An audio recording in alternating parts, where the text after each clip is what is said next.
ನಮಸ್ತೆ, ನನ್ನೆಲ್ಲ media focus ವೀಕ್ಷಕ ಮಿತ್ರರಿಗೆ ಸ್ವಾಗತ. ಲೋಕಸಭಾ ಚುನಾವಣೆ ಬಿಸಿ, ರಿಸಲ್ಟ್ ಲೆಕ್ಕಾಚಾರ ಮುಗಿದು ಮೋದಿ 3ನೇ ಬಾರಿ ಪ್ರಧಾನಿಯಾಗಿ ಅಧಿಕಾರ ಸ್ವೀಕಾರ. ಆಂಧ್ರದಲ್ಲಿ ಚಂದ್ರಬಾಬು ನಾಯ್ಡು, ಒರಿಸ್ಸಾ ಮನೋಹರ್ ಮಾಝಿ, ಸಿಕ್ಕಿಂ ಹೀಗೆ ಅಧಿಕಾರ ಪಲ್ಲಟದ ಬಿಸಿ ಬಿಸಿ ಸುದ್ದಿಗಿಂತಲೂ ಸ್ಯಾಂಡಲ್ವುಡ್ ಹಸಿ ಬಿಸಿ ಸುದ್ದಿ ನುಂಗಿ ಹಾಕಿದ್ದಂತೂ ಸುಳ್ಳಲ್ಲ. ರಾಜಕೀಯ ವಿಷಯ ಪಕ್ಕಕ್ಕಿಟ್ಟು ಸ್ಯಾಂಡಲ್ವುಡ್ ಕಡೆ ಡೈವರ್ಟ್ ಆಗಿದೆ. ಯಾವ ಸಿನಿಮಾ ಕಥೆಗೂ ಕಮ್ಮಿ ಇಲ್ಲ ರೀ. ಬಣ್ಣ ಬಣ್ಣದ ಚಿತ್ರಕಥೆ, ಮುಂದೊಂದು ದಿನ ಇದೇ ಸ್ಟೋರಿಗಳು ಚಿತ್ರವಾದರೂ ಆಶ್ಚರ್ಯ ಅಲ್ಲ. ಮೊದಲು ಸುದ್ದಿ ಮಾಡಿದ್ದೇ ಚಂದನ ಶೆಟ್ಟಿ ನಿವೇದಿತಾ ಗೌಡ ವಿಚ್ಛೇದನ.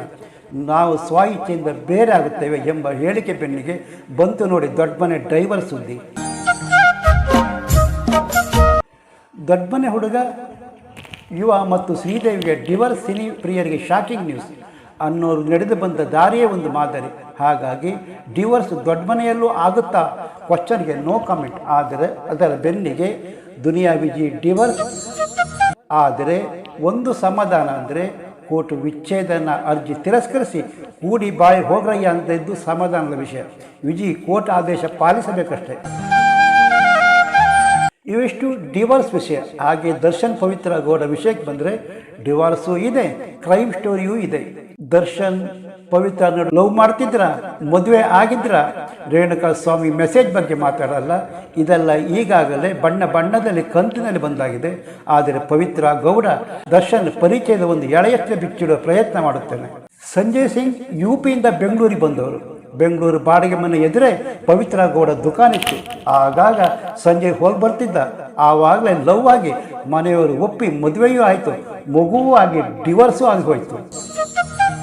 ಇವಿಷ್ಟು ನಿಮಗೆ ಗೊತ್ತಿರುವ ಸಂಗತಿ. ಗೊತ್ತಿಲ್ಲದಿರುವುದು ಪವಿತ್ರ ಗೌಡ ಜಿಮ್ಮಿಗೆ ಎಂಟ್ರಿ ಕೊಟ್ಟಿದ್ದು. ಮಗು ಆದ ನಂತರ ಪವಿತ್ರ ಗೌಡ ತೂಕ ಹೆಚ್ಚಾಗ್ತಿತ್ತಂತೆ. ಅದು ಚಿಕ್ಕ ವಯಸ್ಸು. ದೇಹ ಹೀಗೆ ದುಂಡುಂಡಾದರೆ ಮುಂದಿನ ಫ್ಯೂಚರ್ ಹಾಳು.